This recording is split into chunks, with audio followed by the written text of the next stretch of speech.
Fair. And it was wonderful because putting together the Peace Fair allowed us to invite people from other parts of the community to come and join us.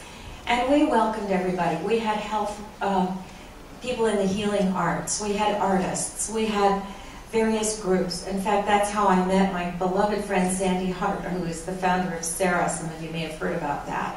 Another wonderful friend, a Sikh friend of mine, Suk Chug, started an organization back then called Be the Cause. And so we created a lot of synergy together. And what was interesting about that was how it all kind of shot off and branched off into becoming more. There's something very viral around the idea and the theme of nonviolence.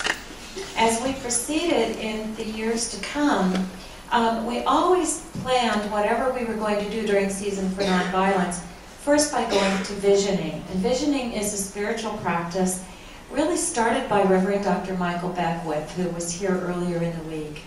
It's a process of going deep into the stillness and really moving away from the sense of ego or agenda and going to that space of deep listening to spirit and to what spirit guides us to do. And so in one of our visioning processes, we saw very clearly a peace pole planted in the city of Huntington Beach.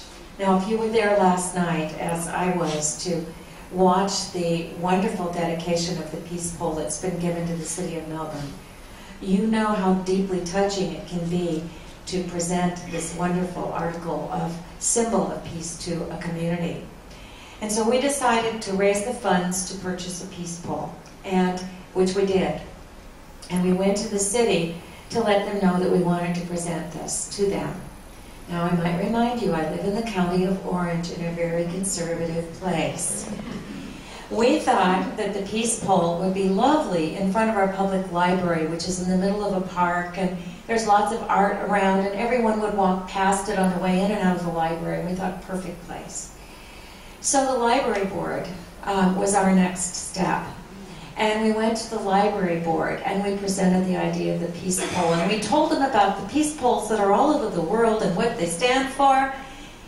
And the library board, because we were a New Thought church and considered fringy. Anybody else ever felt like you've been considered fringy? The library board's official statement to us was, we know you have an agenda. So we say no to a peace pole. Oh, okay. So we had to regroup and we had to rethink and we had to look at how in the world could we present this to this city, because we really wanted it to be for the community and not just for us.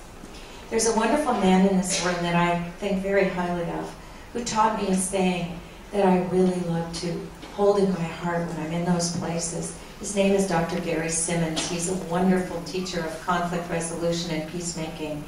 And he says to always ask yourself the question, am I being the way of God, or am I in the way of God? So I had to figure out how to be the way of God and get that peace pole.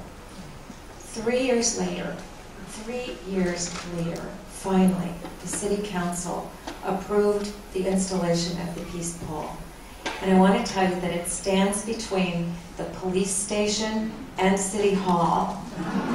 It's just beautiful. And we're very, very proud of it. And our compromise was, there is no plaque saying where it came from.